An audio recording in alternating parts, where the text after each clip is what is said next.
Hey everybody, it's Jason Blaha here, and today I want to chat with you guys a little bit about recomposition and who can actually do it.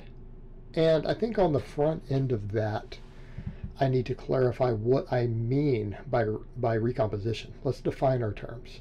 I am defining recomposition as gaining muscle and losing body fat at the same time, concurrently, meaning in the same week, while maintaining roughly the same body weight, meaning you're not bulking or cutting, right? Because bulking, it means we gain weight, and cutting means we are losing weight. That is how we define those terms. And when I talk about these things, I want people to understand, I don't mean that recomposition is impossible for other people. I mean that it's an excruciatingly slow process.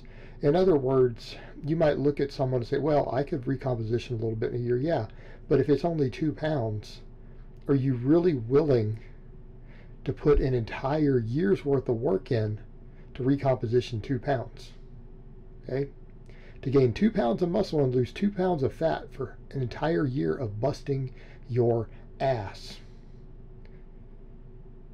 And that's assuming that you're even in a situation where you're capable of gaining more than 2. That's only going to occur if you are in a position to where you're capable of gaining at least 5 pounds of muscle in a year. Right? If you're not so advanced that you could pull off a 5-pound muscle gain, you probably could recomp 2 pounds in a year instead of gaining 5 pounds of muscle if you were willing to just bulk a little bit.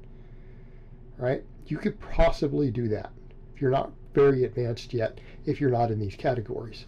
But that's basically no real progress. It's almost no progress at all.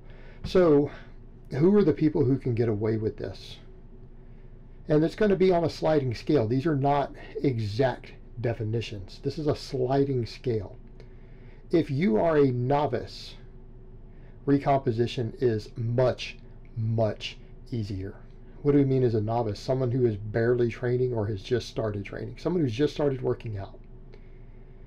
And novice has different degrees of novice. So the more experienced you are, right? In other words, the more muscle and strength you've gained, the more training months or years that you have under your belt, the more advanced you become, the more difficult it becomes to recomposition. It makes it harder and harder and harder.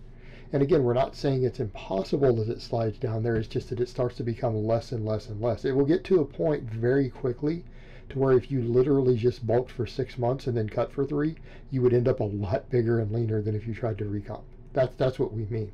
Not saying it doesn't occur. It's just that it's ridiculously slow, right? And in other words, if you did a 6-month bulk and a 3-month cut, if you could gain 3 times the muscle doing that you could in 1 year of recomping, it becomes quite useless to recomp at that point. It's just a misuse of your time.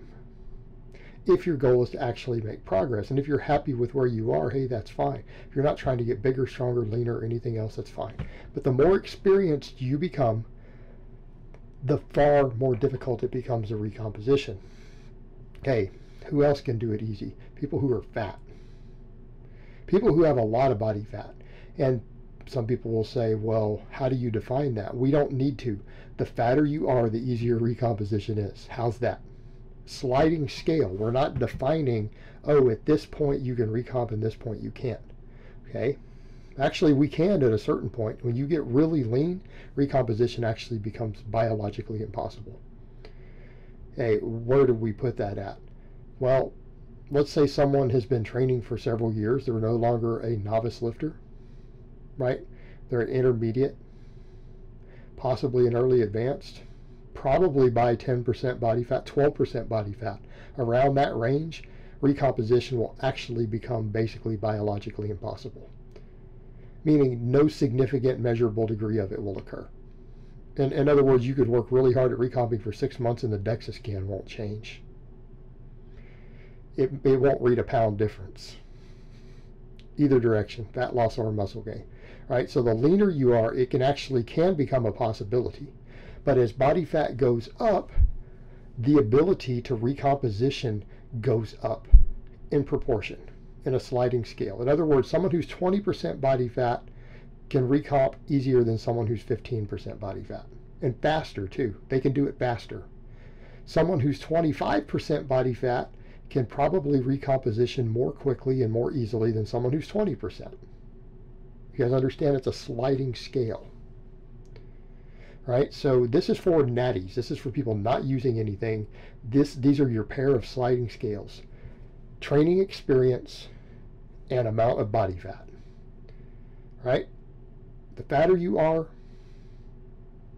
the easier it becomes. The less experienced you are, the easier it becomes, to the point where an obese novice can gain muscle pretty fast while shedding very large amounts of body weight.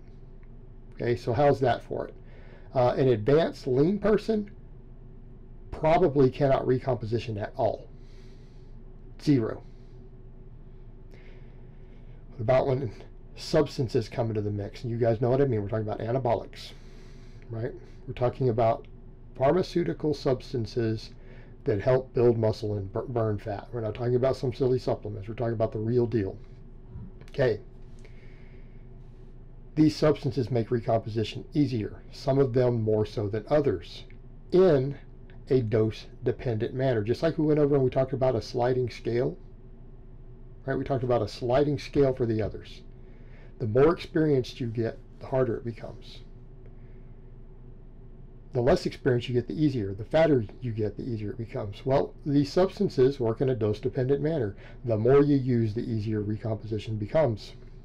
At a certain point, you will reach a point of diminished returns to where X amount of Y substance will no longer even produce any recomposition. Okay? Now, at higher amounts, it probably wouldn't occur. Right? It's a dose-dependent manner. And just like when we're dealing with the others in the sliding scale, the recomposition stops with that. Their option is to add more. Just like having more body fat makes recomposition easier, being less experienced makes recomposition easier. The more of these substances, these anabolic and nutrient partitioning substances people put into their body, the easier recomposition becomes. To the point to where, again, it is possible to gain muscle in the most extreme cases. It is possible to gain muscle while losing body weight at a relatively fast rate.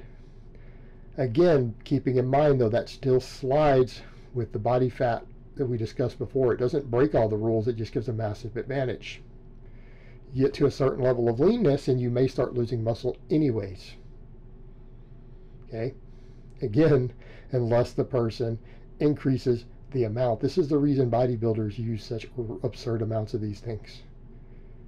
Okay, so that they can keep 100% of their muscle and possibly even grow into a show while reaching levels of leanness that would take 10 pounds of muscle off of you. Okay, while they're walking around carrying 60 pounds more muscle than you have to begin with. That's why they do it. That's why they use such large amounts of these things going into their competitions. Because again, it's a sliding scale. They can drop their calories lower with better anabolic signaling and action in their body.